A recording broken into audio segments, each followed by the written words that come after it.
Para aqueles que estão assistindo esse programa, eles precisam saber que essa questão vai envolver todo o planeta.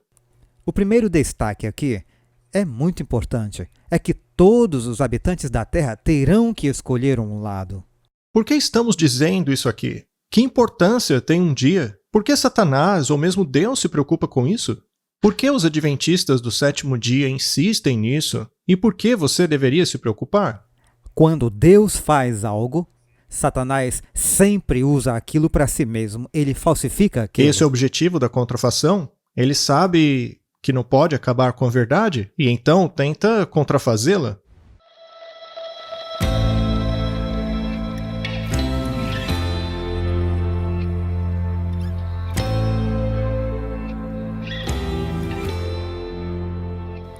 Bem-vindos a mais um episódio de A Verdade Importa. Este é o Mackenzie Drabbit e eu sou o Matthew Shonshey e hoje falaremos sobre uma questão interessante. Eu espero que o programa de hoje sirva para esclarecer as pessoas com relação ao que a Bíblia diz sobre a questão entre o sábado e o domingo. Bom, como todos sabem, nos últimos episódios, nós falamos sobre coisas que vão acontecer no futuro. Falamos a respeito de Satanás se manifestar ao lado de mortos que supostamente ressuscitaram. Eu gostaria de ler uma citação que vai nos ajudar a compreender que o que vai acontecer no futuro vai envolver todo o planeta, e não apenas um grupo ou uma região isolada. Todo mundo vai ter que fazer uma escolha. Vamos dar uma olhada na citação. O grande conflito que Satanás iniciou nas cortes celestiais irá em breve, muito em breve, ser decidido para sempre. Em breve, todos os habitantes da Terra escolherão o seu lado, seja a favor ou contra o governo do céu. Como nunca antes, Satanás está agora exercendo o seu poder enganador para desviar e destruir toda a alma despreparada. Nosso chamado é alertar as pessoas para que se preparem para as grandes coisas que irão acontecer. Temos que alertar aqueles que estão à beira da ruína. E é a respeito disso que se trata esse programa que você está assistindo. Não se trata apenas de expor o plano do mal, mas também os princípios sobre os quais esse plano se baseia. Então eu penso que o primeiro destaque aí é muito importante. É que todos os habitantes da Terra terão que escolher um lado. Algumas pessoas gostam de ser, como dizem na Suíça, não, nós somos neutros. Infelizmente, neste momento da história da Terra, não há terreno neutro, porque será de tal extensão e gravidade que você terá que escolher entre a direita ou a esquerda, se eu puder dizer assim. Não estamos falando de esquerda e direita política, estamos falando de certo ou errado. E as pessoas têm que tomar essa decisão a favor ou contra o governo do céu, como diz na tela, certo? Exatamente. E é sobre isso que estamos estudando. Eu sei que a maioria de nossa audiência é muito interessada em assuntos sobre demônios aparecendo, sobre espíritos de mortos que vieram para falar com a gente. Vamos fazer um resumo do que já vimos até aqui. Isso vai ajudar um pouco. Bem, nós já vimos que haverá um poder cristão que vai se unir ao Estado. Ele fará isso com a ajuda de milagres. E veja, não somos nós chamando isso de milagres, a Bíblia chama de milagre. Algumas pessoas disseram pra gente, não chame isso de milagre, eles não são milagres de verdade. Mas veja que a própria Bíblia diz que as pessoas serão enganadas por milagres. Então veja, não somos nós dizendo isso. A Bíblia define esses enganos que vão acontecer como sendo milagres. Vimos que Satanás vai personificar o próprio Cristo, seus demônios personificarão os apóstolos, pessoas que já morreram, e as pessoas vão se impressionar com isso. Veja, eu sei que é difícil para muitos acreditarem nisso agora, então nosso objetivo é apenas plantar uma semente. Agora, a razão pela qual Satanás vai aparecer como Cristo, os demônios como apóstolos e pessoas que ressuscitaram, bem, aparentemente ressuscitaram, né? Todo o objetivo desse engano é fazer uma coisa, te convencer que o sábado mudou do sétimo dia para o primeiro dia da semana, do sábado para o domingo. Então, queremos falar sobre isso nos próximos episódios. Por que estamos ensinando isso aqui? Por que as pessoas deveriam se preocupar com um dia? Por que Deus se preocupa? Por que os adventistas do sétimo dia ensinam tanto essa questão? Por que você deveria se preocupar? Como esse é um ponto tão crítico, porque não parece ter a ver com vida ou morte, quando se trata desse ponto, é um dia, é sobre esse dia. Mas, Adorem qualquer dia. sim, exatamente. Eu adoro a Deus todos os dias. Exato. Mas há essa profundidade no tópico que nós esperamos desvendar um pouco nos próximos episódios, para mostrar a real importância e como isso desempenhará um papel nesta nova ordem mundial que, na verdade, vai acontecer, porque não é apenas sobre poder, não é apenas sobre tudo isso. É sobre tomar o lado do governo de Satanás ou do governo do céu. E isso é o que realmente vai acontecer, porque essas elites não se trata de adorá-los. Não é sobre quando você olha para todos os níveis desses caras, como eles chegaram a essas posições. Eles não estão nem aí. Você até pode argumentar sobre alguns de que eles estão sendo muito egoístas, mas os caras que estão pressionando de verdade não é só porque eles querem poder ou dinheiro. É por um propósito, um objetivo final maior pelo qual eles estão pressionando. E eles sabem jogar um jogo longo. Sim. Se morrerem durante o jogo, isso é lamentável, mas todos estão trabalhando para atingir esse objetivo. E existem muitas evidências sobre isso. Nós vamos mostrar algumas delas. Por exemplo, até mesmo no prédio das Nações Unidas, existe um mural que fica atrás de onde os líderes mundiais tomam suas decisões, que mostram exatamente esse plano aí. Eu espero que consigamos fazer um bom trabalho nesses programas, para mostrar o que a Bíblia diz a respeito. Vamos deixar a Bíblia ser nosso guia. Sendo assim, vamos começar a ligar alguns pontos aqui para percebermos como que Deus se sente sobre isso. Não os adventistas do sétimo dia ou outras denominações no mundo. Veja o que Deus tem a dizer sobre isso. No fim das contas, não importa a nossa opinião. Não? Porque tem que ser o que é a verdade. E se a verdade vem de Deus, então tem que ser o que Deus pensa sobre esse assunto.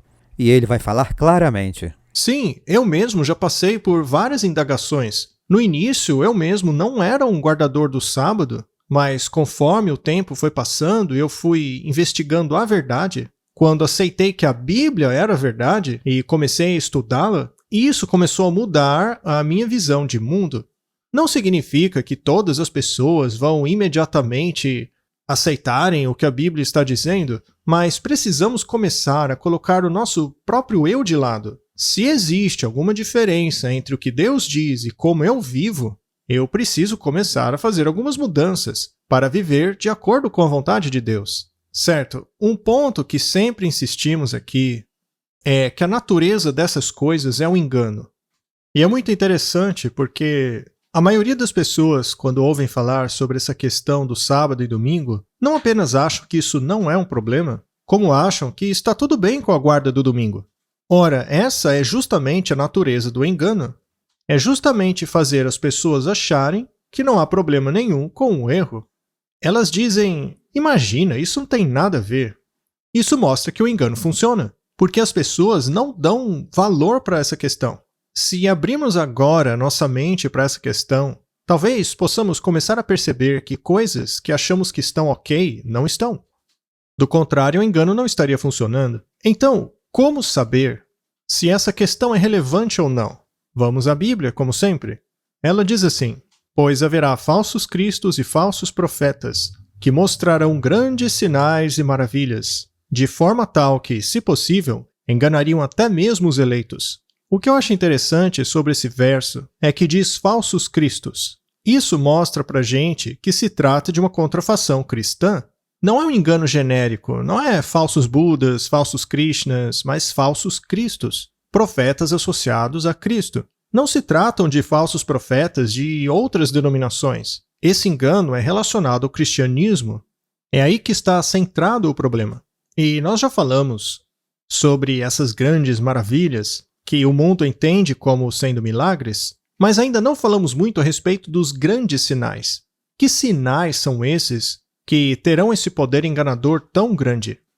Conforme nós falamos sobre essas coisas, queremos que assim as pessoas estejam preparadas para que quando essas coisas começarem a acontecer, elas possam se lembrar do que diz a Bíblia. Vamos ler 1 João, capítulo 4, verso 1. Amados, não acreditem em todo o espírito, mas provem os espíritos, para verem se eles são de Deus. Ou seja, temos que testar essas entidades. Se elas forem mesmo de Deus, não terão problema nenhum em serem testadas. Então, o teste é bom para os dois lados. Teste os espíritos porque muitos falsos profetas existem pelo mundo. Isaías 8:20 diz: "A lei e o testemunho. Se não falarem de acordo com esta palavra, é porque não há luz neles." Então, esses espíritos têm que estar em harmonia com a lei e o testemunho, a esses dois elementos. E então, em 1 Tessalonicenses 5:21, nos diz para provarmos todas as coisas. Então, é nosso dever testar essas coisas, prová-las, para ver se as instruções que nos dão realmente estão de acordo com a palavra de Deus. Essas instruções podem ser seguidas por qualquer pessoa. Basta ver se o que esses espíritos dizem está em harmonia com a lei e o testemunho. E a chave com isso é que, se a fala não está de acordo com esta palavra, então se disser, bem, talvez até seja contra o que a Bíblia diz, mas Deus me disse isso. Aí já não é o Deus que você pensa que é. E nós precisamos ter certeza de estarmos alinhados com a palavra de Deus, que é a Bíblia. E se não estiver alinhado com a Bíblia, então está em erro. E é daí que de fato começa toda a base. Se começarmos a falar assim, é uma fala totalmente diferente. Mas você não tem estrutura, porque todo o resto é apenas sentimento, impulso ou ideia, seus próprios pensamentos. E quando estamos falando sobre a verdade, não pode ser baseado em nossos próprios pensamentos, porque a Bíblia diz que o coração é enganosamente perverso acima de tudo. E nós não temos essa capacidade inerente de saber o que é verdade ou erro, a menos que tenhamos algo para comparar. É como olhar para a falsificação olhando para o que é real. Temos que estudar a coisa real para conhecer a falsificação. Então, se não se alinha com a palavra de Deus, então não é a verdade. Examinai tudo. E essas coisas também usarão a Bíblia. Mas ainda que façam isso, haverá uma contradição entre o que ensinam e a palavra de Deus. A norma é a lei e o testemunho. Elas não podem falar contra a lei de Deus. A Bíblia, aliás, define o anticristo como sendo homem sem lei, o iníquo. Ele ensina doutrinas de homens ao invés dos mandamentos de Deus. Então, de novo, é uma questão entre a lei de Deus contra a lei do homem. De um lado, temos o homem do pecado, o homem sem lei, em contraste com aqueles que guardam a lei. Portanto, a lei está no cerne dessa questão. E, ao meu ver, essa é talvez a maior maneira de expormos esse engano. A maioria do mundo cristão hoje diz que a lei foi abolida, que foi pregada na cruz, e isto acaba preparando as pessoas para caírem neste engano que virá no futuro. Então, estes sinais que vemos ao longo da Bíblia contrastam dois grandes sistemas. Só existem dois. Ou estamos do lado do governo de Deus ou contra ele. E a Bíblia apresenta apenas dois sinais de lealdade no contexto do fim. Apenas dois partidos. E nós sabemos o nome desses dois partidos. Um é a marca da besta, que é provavelmente um dos termos bíblicos mais mal compreendidos de todo o mundo. E o outro é provavelmente o termo bíblico menos conhecido, que é o selo de Deus. Então, quando é dito que haverá grandes sinais que enganarão, nós vemos que esses sinais são marcas, sinais de lealdade a alguma autoridade, que, segundo a Bíblia, são duas. Apesar de não as termos identificado ainda, é importante dizer que esses dois elementos definirão de qual lado você está, ao lado da autoridade de Deus ou de Satanás.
Exatamente, e é sobre isso que eu gostaria de falar. Depois de ler o que vai acontecer às pessoas que têm essa marca, de ver que a fúria de Deus estará sobre elas, qualquer pessoa racional diria: o que devo fazer para evitar isso? E só existe uma resposta para isso: receber o selo de Deus. Essa é a única maneira de evitar a marca da besta, é ter sobre si o selo do Deus vivo.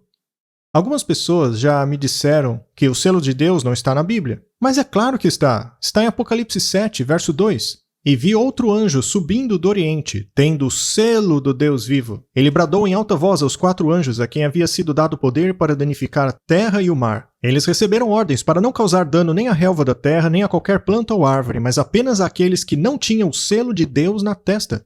Então, de um lado, você tem o pessoal da marca da besta, recebendo todas aquelas pragas terríveis, que são justificáveis, mas ainda assim terríveis. E, por outro lado, os únicos que não sofrerão essas pragas são os que têm o selo de Deus. Temos aqui, então, um contraste entre esses dois sistemas, e eu acho que a maioria dos cristãos não sabem que existe um sinal oposto à marca da besta, que é o selo de Deus. E outra coisa, voltando ao que Jesus disse, ele disse que uma casa deixada vazia será preenchida. Ele deu o exemplo da pessoa que limpou sua casa, expulsou o demônio, mas não a preencheu com Deus. E o que aconteceu? 7 demônios ainda piores que o primeiro entraram. E aí é que está. Você não pode simplesmente dizer: eu não quero a marca da besta, não quero as pragas, mas eu também não quero o selo de Deus. Você tem que escolher um ou outro.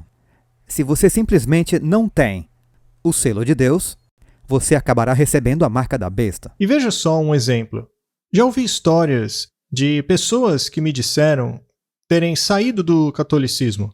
O sistema católico é uma espada de 2 gumes. Por exemplo, digamos que a casa estava cheia do catolicismo.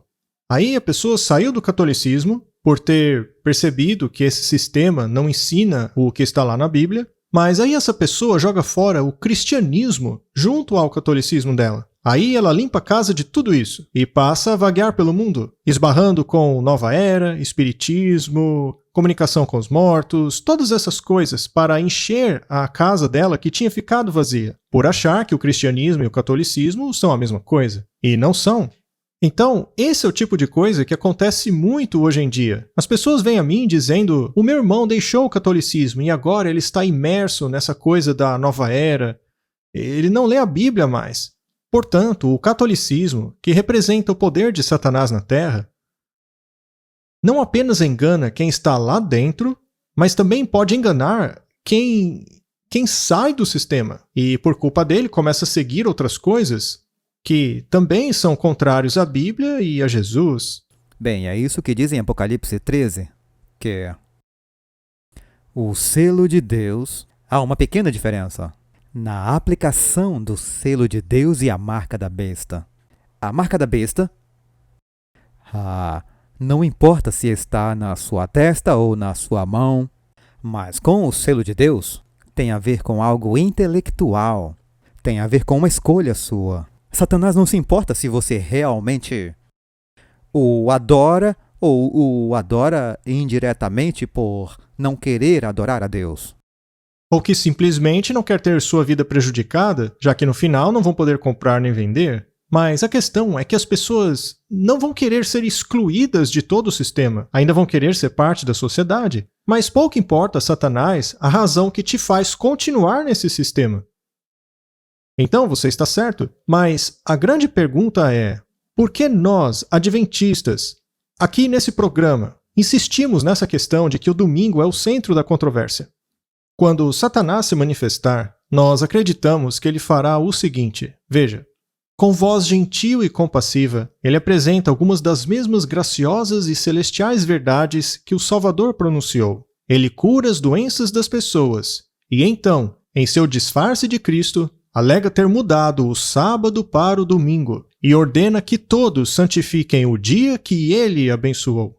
Santificar. Exato. Satanás vai dizer que domingo é o dia a se santificar. E isso não é tudo. ele declara que aqueles que insistem em santificar o sétimo dia estão blasfemando o seu nome. E isso por estarem se recusando a dar ouvidos aos anjos enviados por ele com luz e verdade. Então, o que esses apóstolos e anjos caídos que vão aparecer no futuro farão ao mesmo tempo? Eles vão acusar os guardadores do sétimo dia. Olha, esse grupo aí está nos ignorando. E Ellen White diz que esse engano será terrível.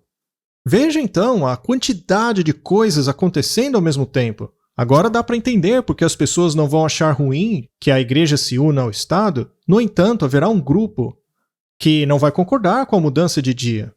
E é por isso que nós não promovemos a direita conservadora. Nós não promovemos nenhum dos lados, porque se você estiver no lado esquerdo ou direito, o lado direito ainda pode promover essas ideologias cristãs, porque Satanás virá como Cristo. Satanás enviará o seu povo primeiro. Então ele começa a construir bem devagar e aí vai ficando cada vez mais forte. Vai descer fogo do céu, todos esses milagres avassaladores. E então ele virá e dirá: Ei, talvez não devamos ultrapassar tanto a última linha, mas é aqui onde a coisa se divide. Porque ele está tão irado em relação ao sábado quanto Deus em relação ao domingo. Sim. Porque todo o conflito gira em torno desse ponto. Porque se ele puder eliminar o sábado, ele elimina tudo de Deus. E nós veremos o porquê disso quando estudarmos a adoração ao sol. Então aqui temos Satanás dizendo que ele santificou um dia diferente do de Deus. No entanto, lá em Êxodo capítulo 20, diz o seguinte: Portanto, o Senhor abençoou o sábado e o santificou. Então veja um claro contraste entre essas duas entidades, cada uma dizendo que abençoou um dia diferente. E esse será um tema que veremos ao longo de todo o episódio. Quando Deus faz alguma coisa, Satanás sempre usa isso para si mesmo, e ele falsifica aquela coisa. É para isso que serve a contrafação. Ele sabe que não pode acabar com a verdade, então ele cria uma verdade falsa.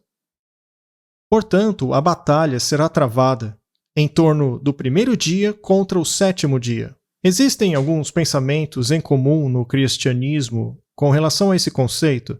Os pontos principais levantados pela maioria dos cristãos a respeito da celebração do domingo é que ele é celebrado por causa da ressurreição de Jesus, e eles chamam esse dia de o dia do Senhor, e isso porque o Senhor ressuscitou nesse dia.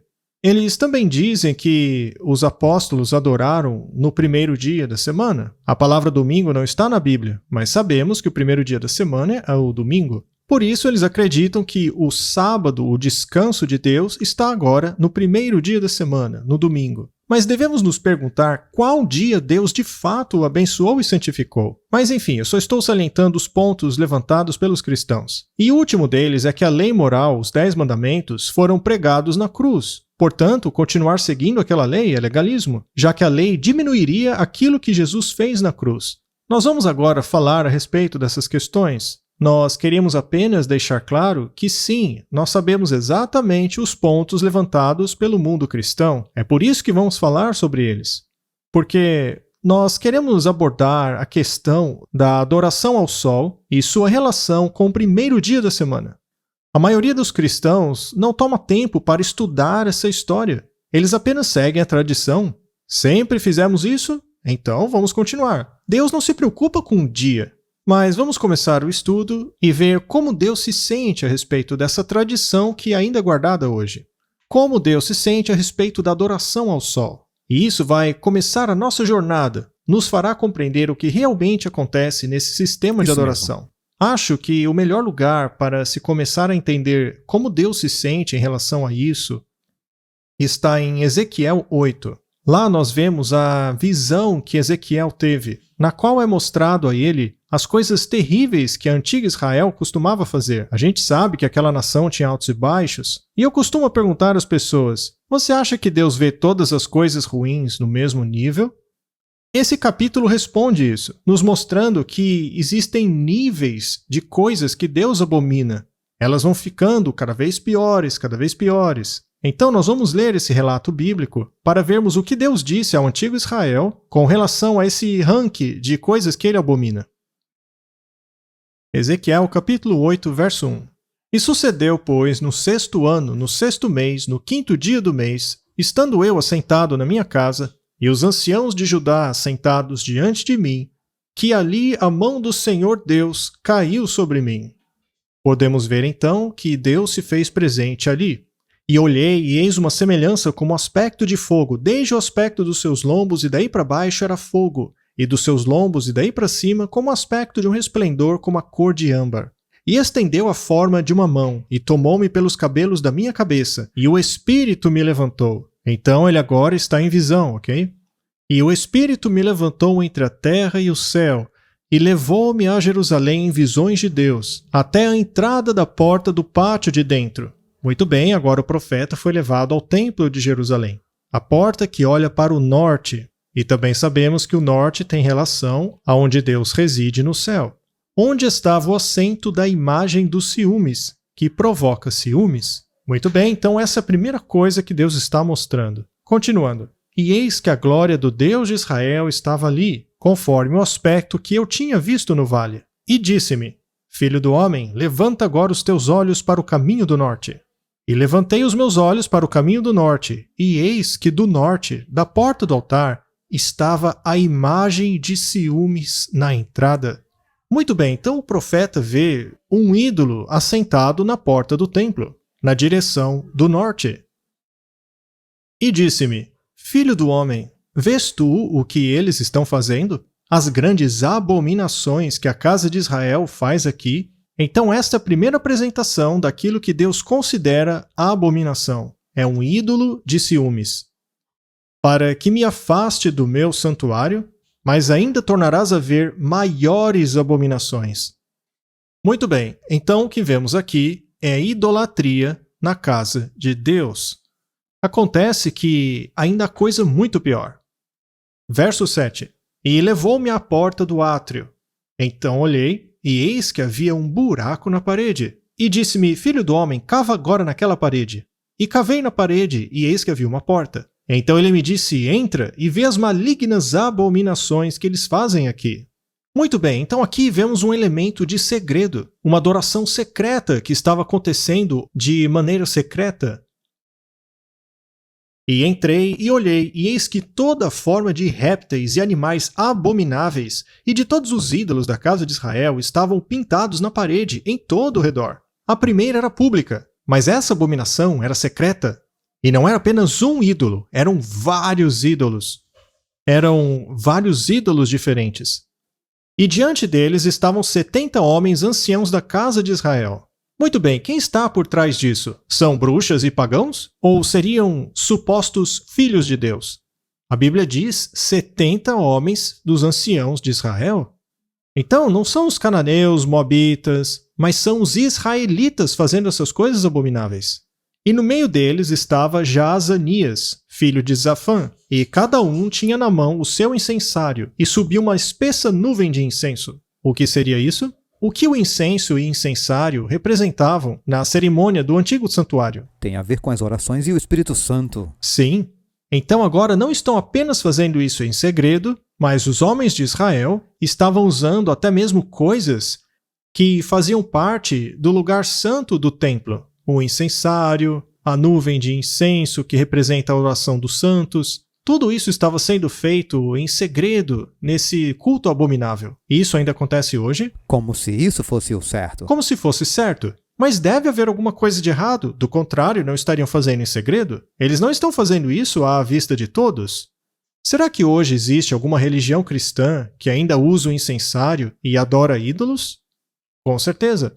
Então me disse, viste, filho do homem, que os anciãos da casa de Israel fazem nas trevas? Cada um nas suas câmaras pintadas de imagens? Pois dizem, o Senhor não nos vê, o Senhor abandonou a terra. Eles acham que Deus não está vendo essas coisas que eles fazem. E disse-me, ainda tornarás a ver maiores abominações do que estas. Veja só, quer dizer que ainda existe coisa pior do que esse aparente povo de Deus praticando abominações com elementos do templo.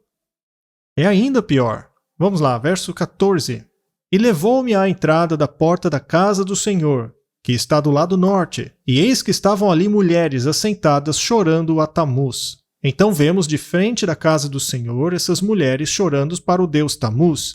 Ora, qual seria o primeiro mandamento? Lá é dito: não terás outros deuses diante de mim. Então elas não deveriam estar chorando para esse deus Tamuz. Continuando. Vês isto, filho do homem? Ainda tornarás a ver abominações maiores do que estas. Então existe algo ainda pior do que adorar ídolos em frente à casa de Deus. Veja só. E levou-me para o átrio interior da casa do Senhor. Eu só quero fazer uma pausa aqui porque nós vemos isso em intensidade não apenas nas coisas más que estão acontecendo, mas quão perto está chegando do trono de Deus.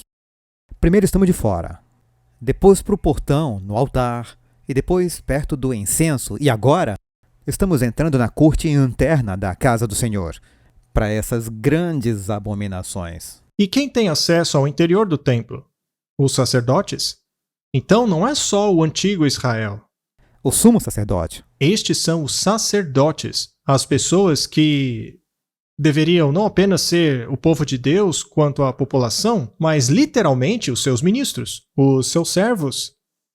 E eis que estavam à entrada do templo do Senhor, entre o pórtico e o altar, cerca de 25 homens, de costas para o templo do Senhor, e com os rostos voltados para o oriente. De qual lado nasce o sol? Leste. Oriente. E eles, virados para o oriente, adoravam o sol. Esta é a maior abominação mencionada por Deus.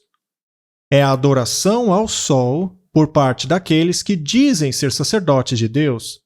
Não existe abominação pior do que essa. Então, a gente tem que se perguntar, o que mais Deus abomina no antigo Israel?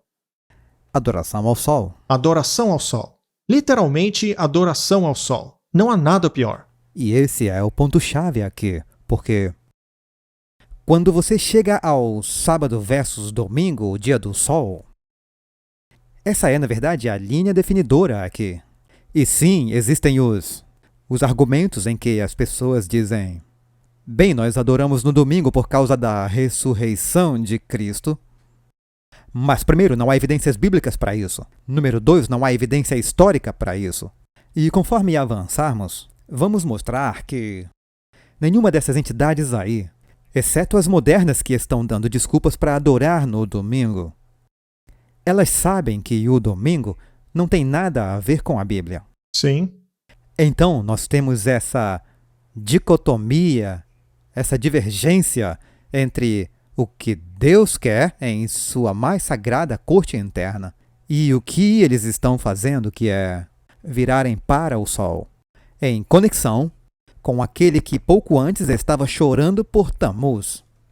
Vamos explorar mais. Precisamos entender por que Deus odeia tanto a adoração ao sol. Então vamos começar a ver a linhagem da adoração ao sol.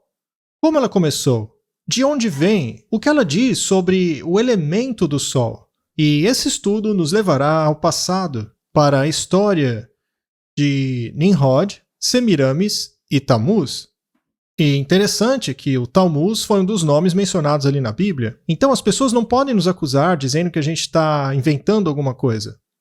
O próprio Deus mencionou o nome de Tamuz. A gente podia fazer um episódio inteiro falando sobre esses três, mas não vai dar tempo hoje. Mas nessa imagem nós vemos o Tamuz atuando como o Deus Sol, a Semiramis como o personagem da Maria, que pariu o Sol de maneira virginal, e Tamuz, que no ocultismo nasceu em 25 de dezembro.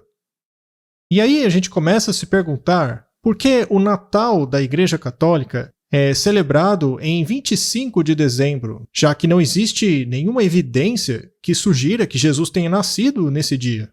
Na verdade, as evidências mostram que Jesus nasceu mais no início do ano e não no meio do inverno. E qualquer pessoa que vai estudar isso vai descobrir que Tamuz é sempre conectado a 25 de dezembro. Então, isso já é um ponto interessante. Vamos ver a história em si. Eu esqueci de colocar a fonte, mas esse texto foi retirado da internet. A história de Nimrod, Semiramis e Tamuz é uma lenda. Veja, é interessante que o texto chame a história de lenda. O que é uma lenda? Quer dizer que é só uma história. Não é Não é real, real. né? Não é baseado na realidade. Mas eu queria pontuar que a figura do Nimrod não é uma lenda. Assim como nós sabemos que a Torre de Babel não é só uma lenda. A Bíblia nos mostra a linhagem da qual Nimrod veio a existir. A Bíblia nos revela sua ascendência e descendência. Portanto, você consegue traçar toda a linhagem de Nimrod, assim como você pode traçar a de Jesus. Então não tem nada de lenda a respeito de Semiramis, Nimrod e Tamuz. Essas foram pessoas reais. Então, a lenda, como dizem eles, está associada à origem da adoração ao Sol e com a origem de várias religiões orientais. Então não é apenas a adoração ao Sol que surgiu na Babilônia, mas ela se estende até mesmo às civilizações mais antigas. Por exemplo, a religião hindu, as culturas dos povos antigos chineses. As pessoas acham que essas vieram primeiro, mas a verdade é que a Babilônia veio antes de tudo. A Índia e a China veio somente depois da Babilônia.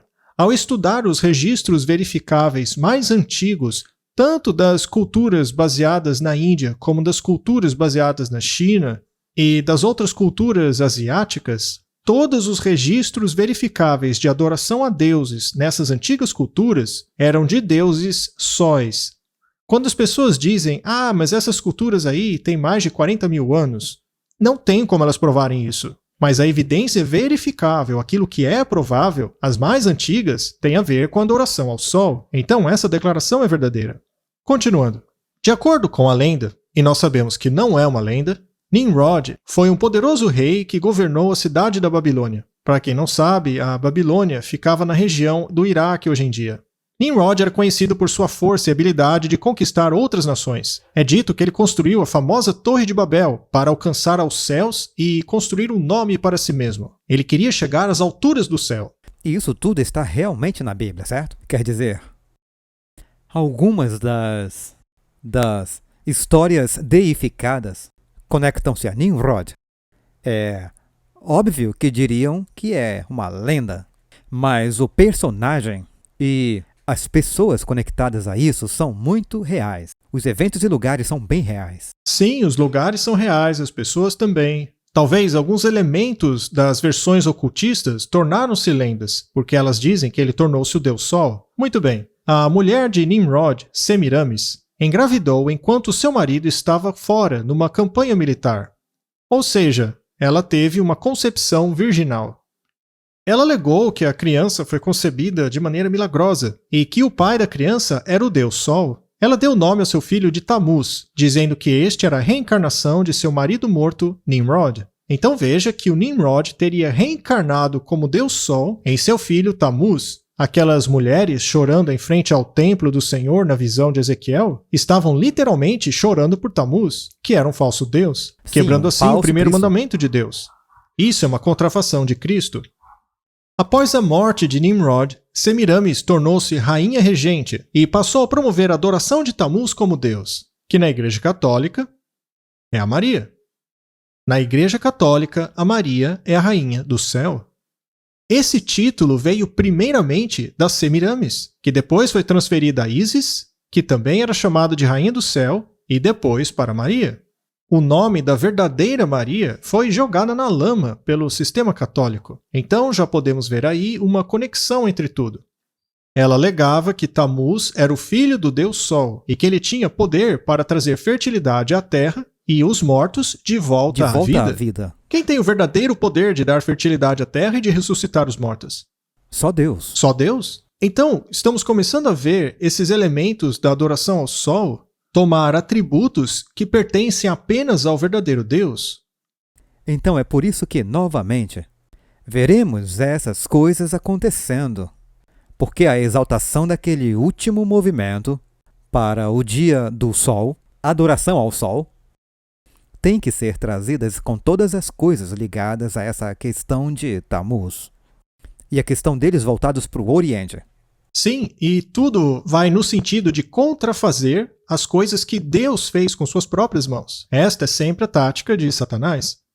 Marduk, que era o deus-chefe da Babilônia, E, aliás, Nimrod era adorado como Marduk, era frequentemente associado ao Sol e considerado o criador do mundo. Então veja mais um atributo pertencente somente a Deus e que é mencionado no 4º mandamento.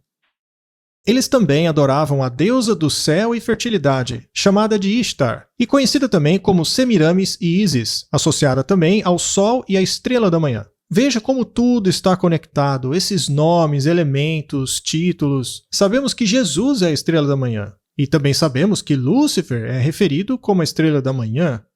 E como você percebe, os nomes mudam. Porque dependendo da situação, dependendo da cultura que estava falando a respeito, eles tinham uma palavra diferente para o Deus. A gente também vai falar sobre isso. Então, eu queria mostrar que não somos eu e o Mackenzie inventando essas histórias. Eu tenho aqui um artigo dizendo que a adoração ao Sol permeia todas as culturas e religiões da história. O artigo diz assim: a Bíblia fala bastante a respeito da adoração ao Sol. Acreditava-se que o Sol era responsável por trazer cada novo dia e por aquecer a Terra. A adoração ao Sol também era prevalente no Egito Antigo e nas civilizações babilônicas. Acredita-se que o antigo deus egípcio da criação, Amun, morava dentro do Sol. Que, aliás, era a mesma coisa que Nimrod fazia, ele morava dentro do Sol. No Egito, também havia uma religião que adorava diretamente o Sol. A adoração ao Sol tornou-se a religião dominante em todas as religiões antigas, desde a Babilônia até a Índia, China, África, Grécia, Roma, México, América do Sul, Egito e Europa. O astrólogo e estudioso do sânscrito Jata Shikhar Jha diz que o conceito da adoração ao Sol é tão antigo quanto a humanidade. Aquelas sociedades agrárias dependiam do Sol para o sustento da vida. Não é de se surpreender que o Sol tornou-se uma divindade. Surya é o deus hindu do Sol. Ele é considerado como o criador do universo e da fonte de toda a vida. Olha só. Quem também alega ser o criador do universo e da vida? Isso é um atributo de Deus. E aqui o Deus Sol está fazendo as mesmas alegações. Ele é a alma suprema que traz luz e calor ao mundo, disse ele. Já também menciona que as pessoas do Egito Antigo adoravam Ra, o Deus Sol, pois acreditavam que ele era a fonte da vida. Veja mais uma vez o Deus verdadeiro em contraste com isso. Já os gregos honravam Hélios, que era semelhante a Ra em muitos aspectos. Em muitas culturas dos nativos americanos, o Sol era reconhecido como uma força doadora da vida. A adoração ao Sol era importante entre os romanos também, acrescenta ele. Isso é inquestionável. Então, eu queria rapidamente mostrar alguns elementos arqueológicos que nos mostram que esses povos adoravam o Sol. Não dá para negar a história. Não dá para negar esses artefatos. Eles apenas solidificam o fato de que essa origem com Nimrod e Tammuz e o Deus Sol remonta a tudo. E cuidar para não se distrair e sair um pouco do assunto, mas há especulações de que Nimrod teve muita influência em todo o mundo, com todas as diferentes civilizações. E isso entra no que as pessoas chamam de altas civilizações. E você vê esse personagem do tipo Nimrod em todos esses lugares diferentes. E é por isso que faz sentido que todos eles tenham a mesma divindade. Porque ele, na verdade, participou da criação desses sistemas globalmente. Sim. A ideia da Torre de Babel era estabelecer esse sistema único global, mas Deus os acabou dispersando. Mas tudo surgiu dessa fonte central que queria se expandir. Foi um governo mundial. Foi a última vez que houve um governo mundial, e Satanás quer isso mais uma vez. E é por isso que ele teve que, basicamente, mudar todas as línguas e desmantelar a Torre Babel, porque o diabo estava se empenhando ao máximo para obter seu sistema e Deus disse, não, você vai esperar. Ainda não é a hora. Sim. E temos muita sorte porque Deus interveio naquele ponto e nos deu o tempo. Isso também mostra que Deus está no controle. A gente não tem que ter medo dessas coisas. Deus está permitindo que esses planos se desenrolem. Ele nunca perde o controle de nada. Muito bem, vamos voltar. Aqui temos o Deus babilônico do Sol. Aqui também temos elementos da adoração do Sol. Veja ali o Sol e a Lua crescente. E esses elementos são usados muito pelo catolicismo romano. Falaremos sobre isso no próximo episódio. Isso aí é a parte histórica. No próximo episódio, nós vamos ver como isso foi refinado e inserido no cristianismo. Continuando, veja, você não tem que ir muito longe para achar simbolismos do sol em toda a cultura egípcia. Este é Ra, o deus sol egípcio, e interessantemente ele tem várias formas. Quando você olha para os raios do sol, você vê elementos de macho e fêmea. Eles não são apenas raios solares, mas têm uma versão feminina e masculina do raio. Isso desempenha um papel na reprodução e na gravidez da Semiramis, que, como dissemos, foi engravidada pelos raios do Deus Sol. Mas ali também vemos o elemento da serpente, geralmente envolvido com o elemento do Sol. Nessa imagem, vemos o emblema solar ali no topo e dá para ver uma serpente envolvendo aquele elemento solar. É possível ver nos hieróglifos e em vários outros lugares do Egito Antigo que o Sol e a serpente estão por toda parte. Ali também tem o olho que tudo vê. O olho que tudo vê, que aliás também está na nota de dólar. Tudo isso é uma referência a essas culturas antigas. Temos aí mais uma peça de arte egípcia e nela podemos ver a mãe e o filho. E você consegue ver esse tema de adoração da deusa mãe permeando todas essas culturas, com a Ísis e o Horus, ou o Sete e o Osíris, tudo dentro desse sistema de adoração solar. Na verdade, a gente podia fazer um episódio de 2 horas aqui só mostrando esse tipo de coisa, elementos de adoração das religiões ao Deus Sol. Então, depois da Babilônia, depois do Egito, temos a Medo-Pérsia, que refina a adoração solar pelo mitraísmo. E sabemos que mesmo hoje em dia, dentro dos círculos das altas posições católicas, eles adoram Mitra e falam a respeito da aparição do Maitreya e esses outros elementos. Ainda exerce um poder religioso muito forte. Especialmente dentro dos círculos secretos. Esse é o tipo preferido deles de adoração ao Sol. Então nós vemos que ele tem o emblema solar atrás de sua cabeça. Talvez não esteja tão claro na foto, mas ainda assim é possível ver. Temos aí a versão persa, temos também a versão assíria do Deus Sol, e perceba mais uma vez a lua crescente. Vemos isso muito na versão moderna de adoração solar. Está retornando para o útero. Exato. E aliás, qual seria o símbolo islâmico? Não é a estrela acima da lua? O que veio primeiro, isso daí ou o Islã? O Islã não surgiu antes do ano 300 depois de Cristo. Uma das razões pelas quais eu gosto muito desses símbolos é que eles nos permitem traçar a história dessas coisas. Então, se você acha a origem, você consegue ver o progresso do paganismo em outras coisas. Hoje, por exemplo, você tem a religião muçulmana, que é estabelecida nessa questão do Deus Sol, como o próprio símbolo deles revela. Mais uma vez, temos aí o deus grego Hélios, com o símbolo solar atrás dele. Esse aí é da Roma pagã, cujo nome é Soli Invictus.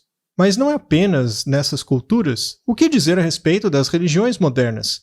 Temos também o deus do sol no hinduísmo, que é Sura, normalmente retratado em uma carruagem levada por 7 cavalos.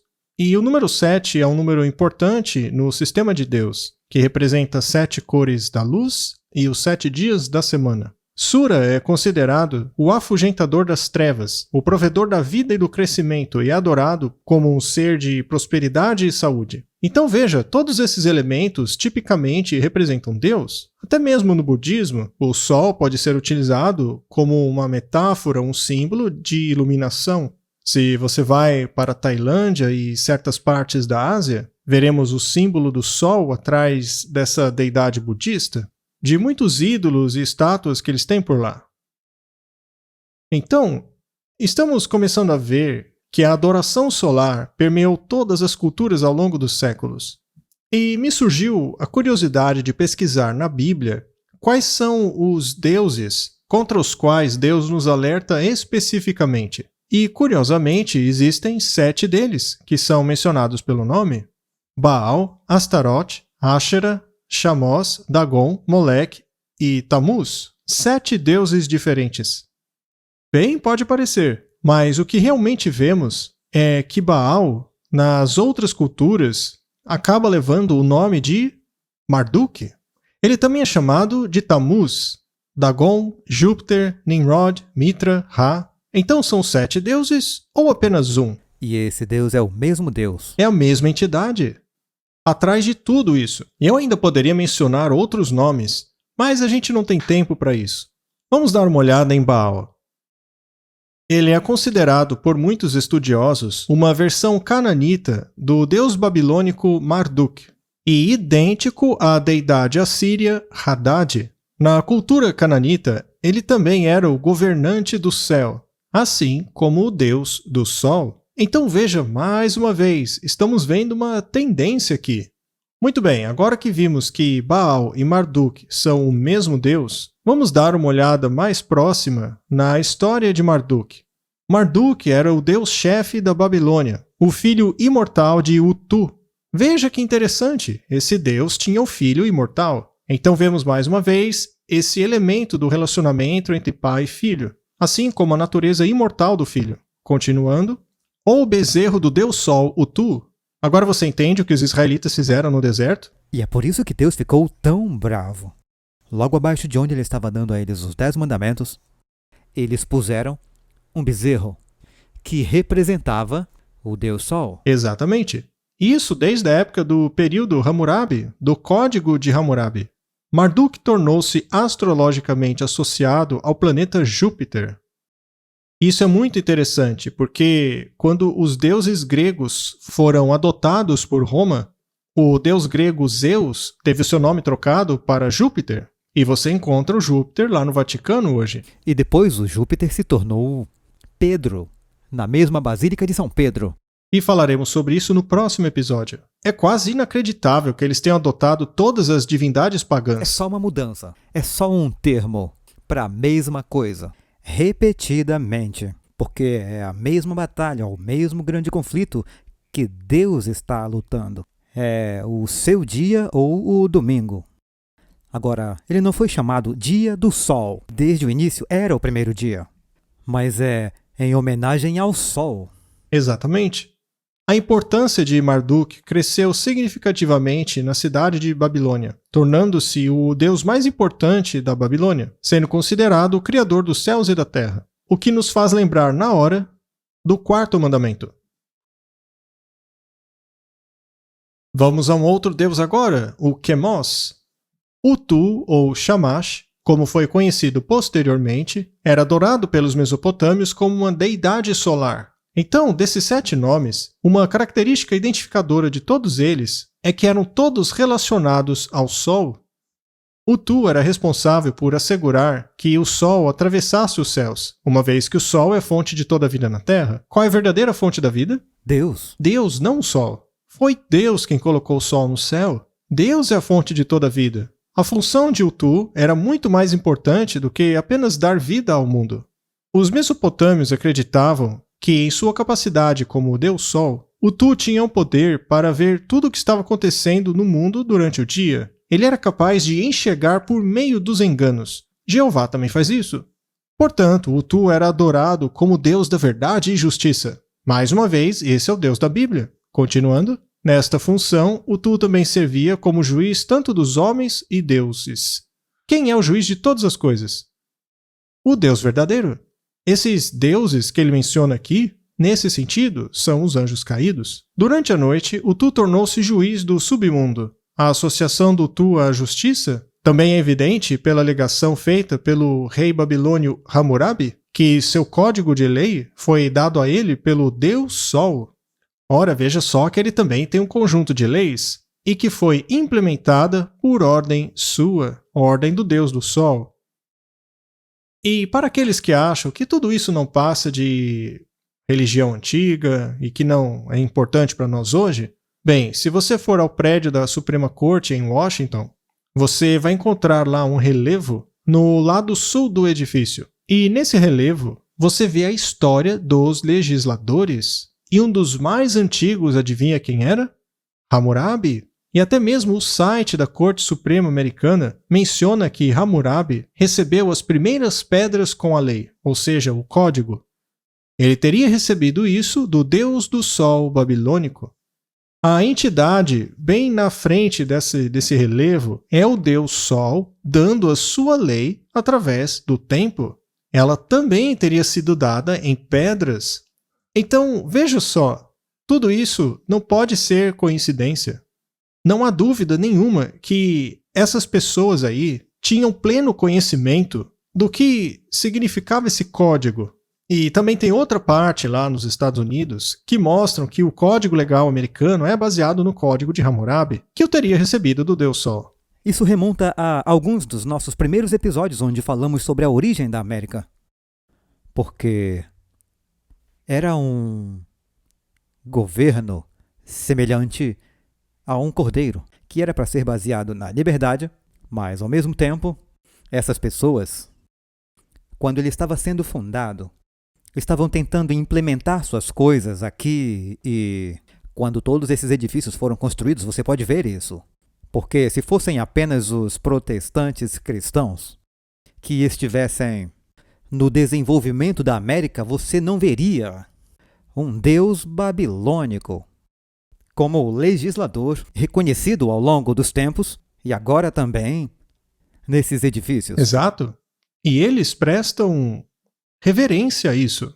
Eu poderia mostrar todo tipo de homenagens que eles estão fazendo em prédios governamentais nos Estados Unidos. Esse aí é só um exemplo. A questão é que Hammurabi teria recebido a lei do Deus Sol, que é um contraste total da lei de Deus.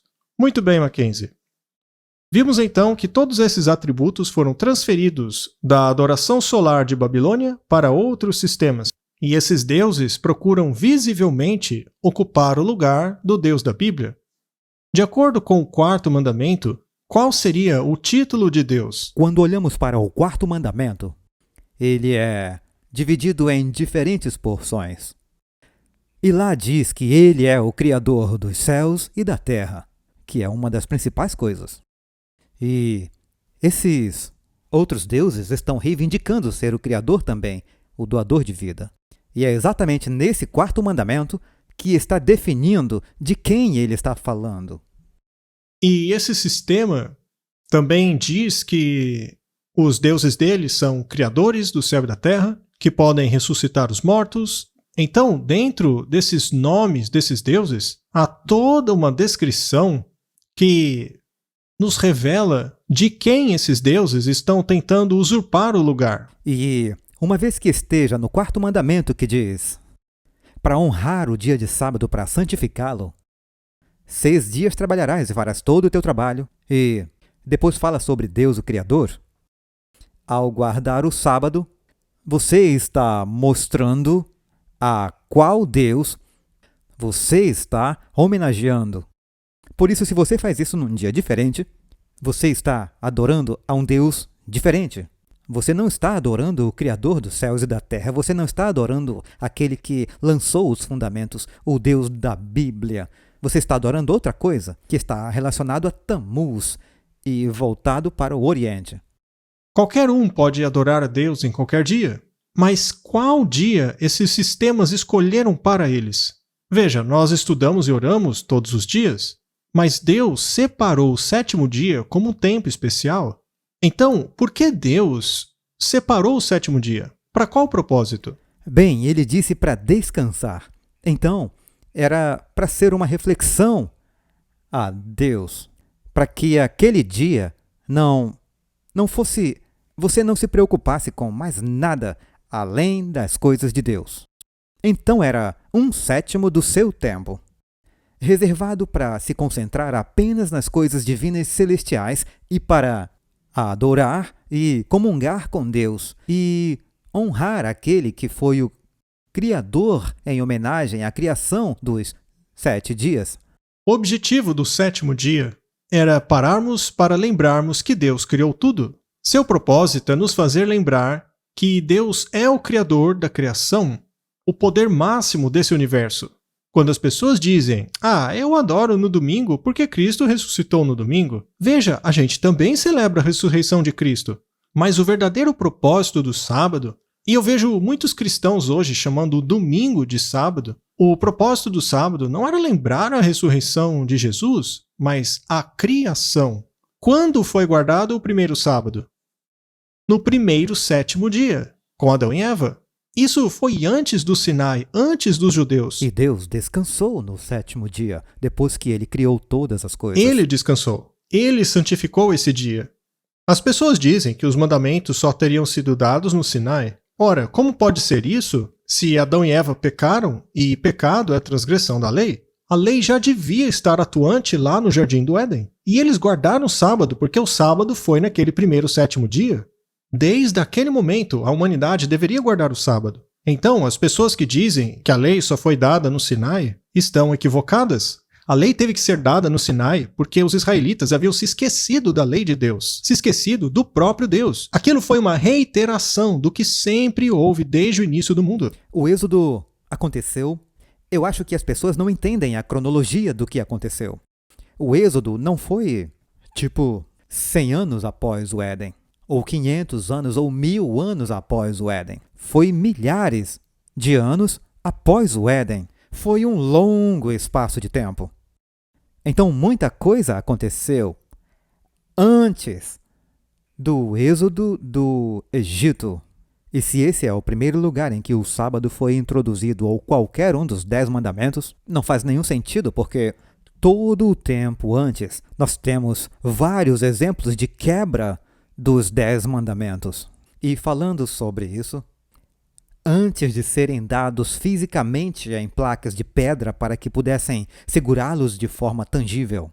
E esse era o objetivo de serem recebidos no Sinai. Não era porque era algo novo, era uma reiteração, era algo físico. Era algo físico que eles podiam segurar, e é por isso que dizemos, isso não está escrito em pedra. Nós temos isso dito, e isso vem direto dos 10 mandamentos, porque eles foram escritos em pedra. E se não houvesse lei, não haveria como Adão e Eva pecarem. A Bíblia diz que pecado é a transgressão da lei. E não está falando da lei de Moisés, porque as leis cerimoniais do tabernáculo só surgiriam milhares de anos depois disso. Então essa lei tem que ser a lei dos 10 mandamentos, aquela que está dentro da Arca da Aliança. Ela tem sido esse fator distintivo ao longo da história. Se os mandamentos não fossem obrigatórios, então, sobre quando Caim matou Abel. Então não havia essa coisa de não matarás. Obviamente já existia não matarás, pois ele teve problemas por isso. E então nós temos, mesmo antes do Sinai acontecer, Deus diz, eu quero que o meu povo descanse no dia de sábado. E o faraó diz, não, eu vou duplicar o trabalho deles no sábado. Bem, onde está o sábado se não há sábado? Obviamente havia um sábado, pois o faraó está fazendo referência a isso. Sem dúvida. Então, tudo isso daí é para provar aquilo que dissemos no início, a questão dos 2 partidos, a marca da besta e o selo de Deus. Se você quiser, chame de o selo da besta e a marca de Deus. Não importa. A questão é que são 2 elementos que revelam a quem você presta lealdade. Como vimos na tela, a adoração ao sol possui alguns atributos. 7 desses pontos têm relação com os verdadeiros títulos de Deus e de seu Filho. Bem, a primeira questão é que na adoração ao sol, o sol é adorado no lugar do Filho de Deus. Bem, aí alguns vão dizer que na própria Bíblia, Jesus é descrito como o sol da justiça. Mas aí não há problema, porque o sol apenas representa Cristo. É um tipo. Não é algo que devemos adorar no lugar dele. Nós temos vários tipos em todo o Antigo Testamento. Eles sacrificaram um cordeiro que representou a morte de Cristo. Mas não deveríamos. Aquele cordeiro não se tornou Deus. Não era para adorar o cordeiro. Não.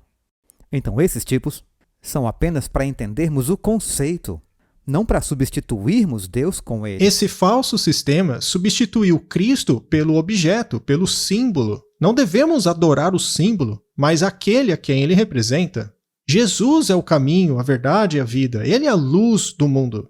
Sendo assim, o objeto, no caso o sol, pode sim ser utilizado para representar Jesus, mas não podemos adorar o objeto em si.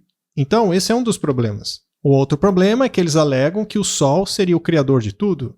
também a fonte de toda a vida, também dizem que o sol pode ver todas as coisas, também alegam que ele é a verdade e a justiça.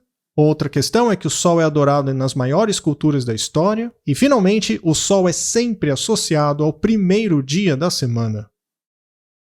Muito bem, todos esses componentes que estamos vendo aí nos mostram por que Deus odeia tanto a adoração ao sol. É porque esse sistema substitui todos os atributos de Deus em lugar do sol. O sol seria a contrafação de Deus. Então não é apenas Tammuz ou as mulheres chorando por Tammuz. Não é apenas ídolos, mas sim a usurpação total dos atributos de Deus. Agora sabemos por que a adoração do sol está ali no topo da lista, no topo das abominações. Muito bem, agora vejamos a associação da adoração ao sol ao primeiro dia da semana, o domingo. Eu achei um livro com um título muito interessante. Domingo, a história do primeiro dia, desde a Babilônia até o Super Bowl. Ou seja, desde os dias da antiga Babilônia até os dias de hoje.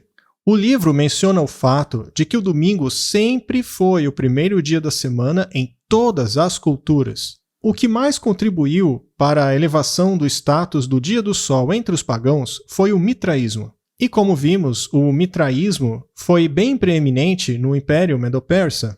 Você se lembra da estátua de metal de Daniel 2? Babilônia era a cabeça de ouro, e daí os seguintes metais representavam outros reinos. Muito bem. Conforme a adoração do sol ia passando da Babilônia a outros impérios, chegando na Medo-Pérsia vem o mitraísmo. Esse movimento era relacionado ao culto do imperador ao sol invencível, mas possuía um apelo muito mais amplo, especialmente à multidão de soldados do império. Os seguidores de Mitra enfatizavam o dia do sol, e com muito mais impacto do que os primeiros cristãos. Então veja como o mitraísmo deu muito ímpeto à adoração do sol. Na verdade, eles podem ter influenciado a escolha cristã do primeiro dia da semana para a adoração. Olha, veja só que interessante, influenciou até o cristianismo. Purificação pelo batismo, as virtudes da abstinência e autocontrole, crença na ressurreição, separar o céu para os puros e o inferno para os pecadores, e celebrar o nascimento de seu Deus no dia 25 de dezembro, são paralelos óbvios entre os dois. Ou seja, estamos vendo que o mitraísmo se cristianizou. Outro paralelo era o tratamento do mitraísmo ao dia do sol. Este dia era honrado com rituais únicos naquele dia, seja em adoração em cavernas subterrâneas, ou banqueteando-se, descansando, ou deixando de tomar o costumeiro banho diário. Então veja que o Deus Sol ele pega atributos do verdadeiro Deus. Essa ideia de comunhão com todos os crentes, coisas que você faz no sábado verdadeiro. E é interessante que eles dizem que, provavelmente, os primeiros cristãos tiraram essas coisas do mitraísmo. E os paralelos, bem, por que existem os paralelos? Porque Satanás está falsificando tudo de Deus. Então é preciso ter os paralelos, pois ele quer estar no lugar de Deus. Ele não quer uma estrutura independente que seja totalmente diferente. Ele quer a estrutura de Deus. Ele quer ser aquela força, certo? É interessante como, mesmo aqui, eles estão mostrando essa conexão, porque realmente os primeiros cristãos, o domingo, ele fala que o primeiro dia de adoração, os cristãos não foram os primeiros a adorar no primeiro dia porque Cristo ressuscitou. Isso aconteceu muito tempo depois. O conceito de adoração no primeiro dia foi estabelecido muito tempo antes. Milhares de anos. Sim, antes do cristianismo. Então, para resumir, a questão da influência pagã sobre o dia do Senhor e vice-versa foi outro grande problema. Nós não vamos falar sobre isso aqui hoje, mas o verdadeiro dia do Senhor é o sábado. Mas continuando. Mas a adoção do dia do sol como ponto alto da semana por muitos romanos pagãos, sem dúvida deram um ímpeto à importância desse dia. Então, antes do catolicismo se tornar uma religião, existia a Roma pagã. E a Roma pagã adorava o sol no primeiro dia da semana. E a razão pela qual eles colocaram foco no primeiro dia era porque o Deus Sol é o Deus mais poderoso. O Deus mais poderoso é adorado no primeiro dia. Então veja o completo contraste dos dois sistemas. O Deus da Bíblia diz que é o 7º dia. Muito bem, vamos ler esse artigo aqui da Wikibooks a respeito da adoração do Sol. A adoração do dia do Sol é a separação do primeiro dia da semana para a adoração da divindade do Sol, conhecido na Babilônia como Tammuz e na Pérsia como Mitra, na Grécia como Hélios e em Roma como Sol Invictus ou o Sol Inconquistável. A adoração do Sol tornou-se a religião dominante em todas as antigas civilizações, desde a mãe Babilônia até a Índia, China, África, Grécia, Roma, México, América do Sul, Egito e Europa. Historicamente, a Babilônia pagã adorava o Sol como divindade, e as religiões pagãs também adoravam o Sol invencível. O primeiro dia da semana, sendo o dia mais importante, era, portanto, dado à adoração do Sol no calendário dos antigos. E hoje isso veio parar no cristianismo. Hoje em dia, o domingo é o dia mais relevante da semana para a adoração, e eu digo isso em todo o mundo cristão. Mas daqui para frente vamos começar a ver como funciona o sacerdócio ao Deus Sol nos dias de hoje. Eu me refiro à Igreja Católica, o sacerdócio católico. Estes são os sacerdotes modernos de Horus, Osíris, Nimrod. Estes são os sacerdotes do Deus Sol, e nós vamos ver isso da própria boca deles. Como eles definem o dia do Sol. Portanto, voltando ao que dissemos antes, existem duas autoridades que temos que escolher qual seguir. E eu vou mostrar só um pedacinho daquilo que vamos cobrir no próximo episódio, para que as pessoas vejam como aconteceu essa infiltração do paganismo no cristianismo. Como o aspecto pagão foi substituído pelo cristianismo. Esse é o ponto culminante de todo o processo. É a parte mais importante porque... Sim, é ótimo conhecer a história e você precisa conhecê-la. Mas como isso aconteceu e como vai continuar a acontecer, essa é a chave, o que vamos ver. E eu diria que o protestante médio, o cristão não católico, costuma dizer que a Bíblia é o guia dele e que eles vivem pela Bíblia e não pelo que o catolicismo ou a tradição diz. Mas vamos ver o que diz o próprio sacerdote romano. Vamos dar uma olhada. Os protestantes alegam estarem somente ao lado da palavra escrita. Na verdade, essa foi a base da reforma protestante. Sola Escritura, apenas a Bíblia. Esse, então, é o lema dos protestantes, ok? Agora veja o que diz a Igreja Católica. Eles professam se ater apenas às Escrituras, como a norma da fé deles. Eles justificam a sua revolta, a sua reforma. E eu só quero enfatizar que essa é a própria Igreja Católica falando. Isso aqui foi tirado de um artigo que nós vamos consultar bastante no próximo episódio, mas eu estou mostrando agora apenas para dar uma amostra a vocês. E eu vou dizer a vocês de onde foi tirado esse artigo. Mas isso data de 1893, depois que a Suprema Corte americana estava determinando os Estados Unidos como uma nação cristã. Porém, os adventistas do 7º dia escreveram algo contra isso. E esse texto aí foi a resposta da Igreja Católica a todo o mundo protestante por meio da Igreja Adventista. Continuando. Os protestantes alegam que as Escrituras são sua única norma de fé. Eles justificam a sua reforma dizendo que a Igreja apostatou da palavra escrita, passando então a seguir a tradição. Ou seja, os protestantes falaram que a Igreja Católica havia abandonado a Bíblia, a palavra escrita de Deus, e agora estava seguindo as tradições humanas. Continuando. Mas a alegação dos protestantes de que eles se apegam apenas à palavra de Deus não é verdade. Isso é uma alegação falsa. Veja só um padre católico dizendo que os protestantes não se apegam às Escrituras coisa nenhuma, e ele explica por quê. A prova disso é que a palavra escrita explicitamente ordena a observância do 7º dia como sábado. Mas eles não observam o 7º dia, mas o rejeitam. Sim, porque os protestantes hoje guardam o domingo. Continuando, se eles realmente se apegassem apenas às Escrituras, eles estariam guardando o 7º dia da semana. Nós vamos falar muito mais sobre isso, mas no episódio de hoje não haverá tempo. No próximo faremos isso. Continuando. Eles não apenas rejeitam a observância do sábado ordenado na palavra escrita, mas praticam a observância do domingo, o qual foi estabelecido pela tradição da Igreja. Portanto, a alegação de que se apegam apenas à Escritura como sua norma é falsa. A doutrina da Escritura e tradição é essencial, totalmente estabelecida, e os próprios protestantes o julgam assim. É uma declaração e tanto. contra aqueles que estão dizendo que estão vivendo pela Bíblia. E a Igreja Católica está fazendo duas coisas aqui. Na verdade, estão dizendo, número 1, vocês estão errados. Número 2, nós não vivemos apenas pela Escritura e pela Bíblia. Nós acreditamos na tradição, e a tradição substitui a Bíblia. E é exatamente nisso que os verdadeiros católicos acreditam, que a tradição é superior à Bíblia. Minha própria avó disse isso. Ela é católica. Ela disse, a diferença entre você e eu é que você crê na Bíblia, e eu creio na Bíblia e na tradição, e a tradição substitui a Bíblia.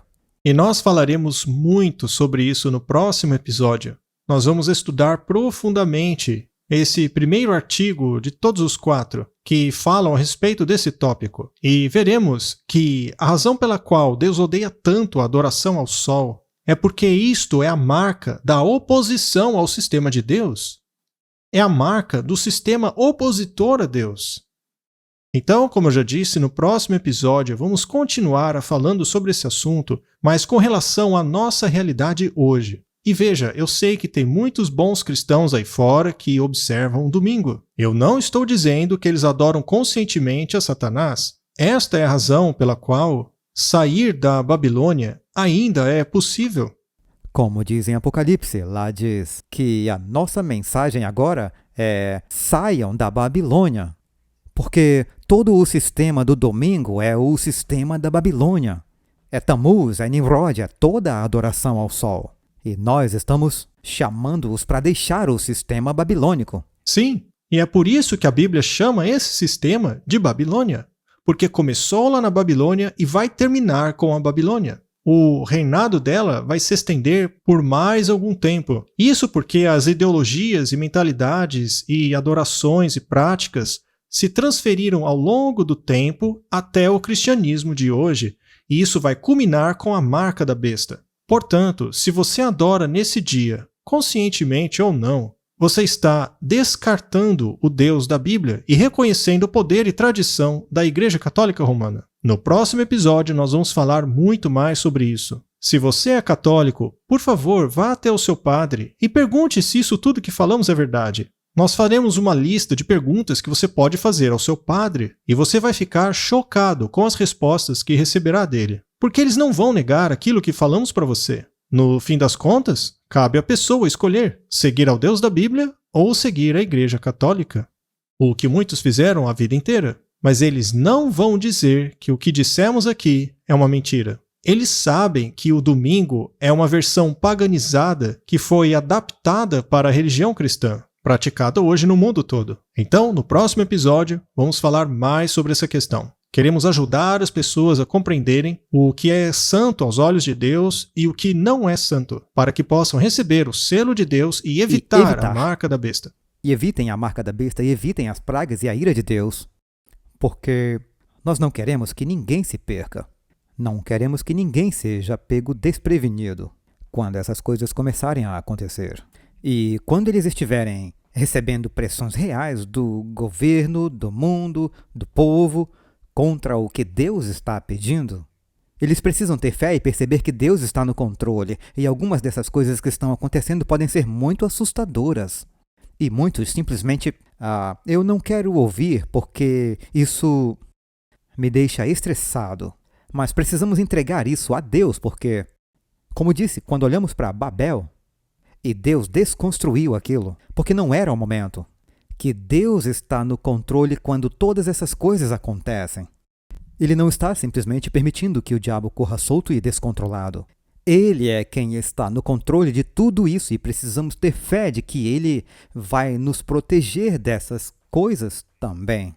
E que todas as coisas que acontecem são para o bem daqueles que estão tentando honrá-lo. Isso está em Romanos 8:28, o meu verso favorito da Bíblia.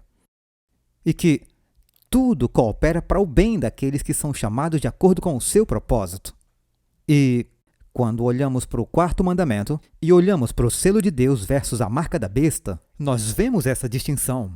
Mas há uma proteção ligada a seguir a Deus.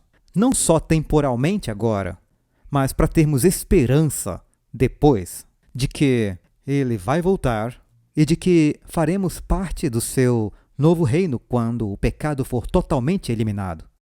Muito bem, eu espero que todos tenham aprendido alguma coisa. Nós só estamos tentando ajudar. Se você não acredita no que dissemos aqui, então, por favor, faça a sua própria pesquisa. Não precisa acreditar na gente cegamente, mas existe sim uma diferença entre o dia santo de Deus e o dia de adoração ao sol. Vá a Deus e peça sabedoria a Ele. Ele nunca o abandonará. Obrigado mais uma vez, Mackenzie. Eu estou ansioso para o próximo episódio. Obrigado e lembrem-se de curtir, compartilhar e se inscrever. E caso tenhamos problemas no YouTube ou em outra plataforma, acesse terceiroanjo.com. Faça seu login, conecte-se com todas as coisas que estão saindo da Terceiro Anjo e nos vemos no próximo episódio.